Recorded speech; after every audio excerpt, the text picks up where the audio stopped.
엘리자베스 큐블러 로스의 인생 수업.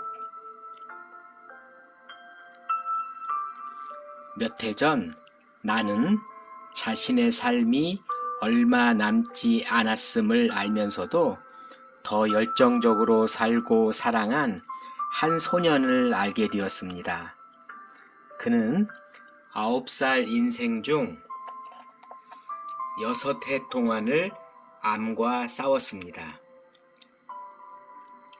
나는 병원에서 그를 한번 보고는 그가 그 싸움을 끝냈다는 것을 알았습니다. 죽음이라는 현실을 받아들인 것입니다. 그가 퇴원하는 날 나는 작별 인사를 하러 병원에 들렀습니다. 그는 뜻밖에도 나에게 집에 같이 가자고 청했습니다. 내가 시계를 훔쳐보며 망설이자 그는 오래 걸리지 않을 거라고 했습니다. 그래서 우리는 그의 집 앞 도로에 차를 세웠습니다. 소년은 아버지에게 3년 동안 버려둔 채 차고에 세워져 있던 자신의 자전거를 꺼내달라고 부탁했습니다. 그의 가장 큰 소원은 자전거를 타고 동네를 한 바퀴 돌아보는 것이었지만 그때까지는 그렇게 할 수 없었던 것입니다. 그는 아버지에게 자전거에 보조바퀴를 달아달라고 부탁했습니다. 어린 소년이 그 말을 하기까지는 큰 용기가 필요했을 것입니다. 또래들이 앞바퀴를 들고 뒷바퀴만으로 자전거를 달리거나 온갖 재주를 부릴 때 자전거에 보조 바퀴를 달고 타는 모습을 보이는 것은 아이에게 창피한 일이었습니다. 아버지는 눈물을 글썽이며 아이의 부탁을 들어주었습니다. 그러고 나서 소년은 나를 향해 말했습니다. 아주머니는 엄마를 붙잡아 주세요. 엄마들이란 다 그렇습니다. 항상 자식을 보호하고 싶어 합니다.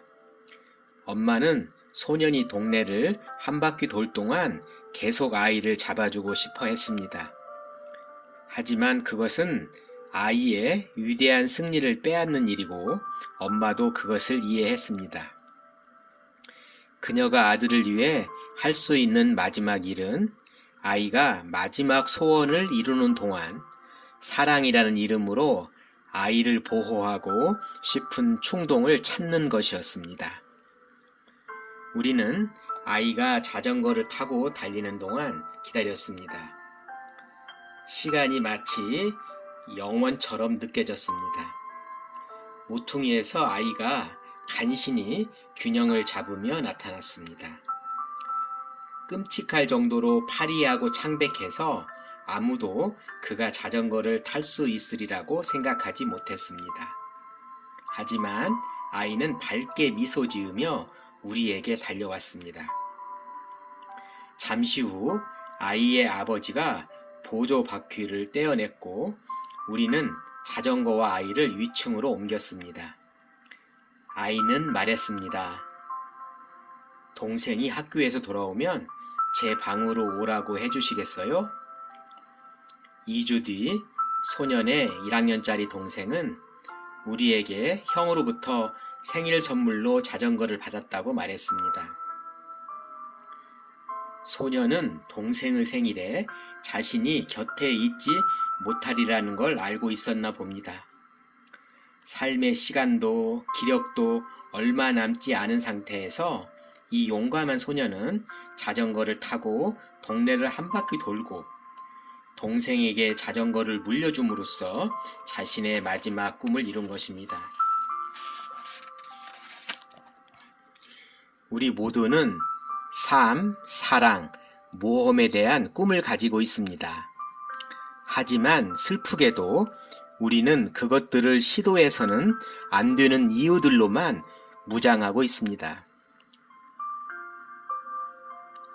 그런 이유들은 언뜻 우리를 보호해주는 듯 하지만 사실은 우리를 가두고 삶의 거리를 두게 합니다.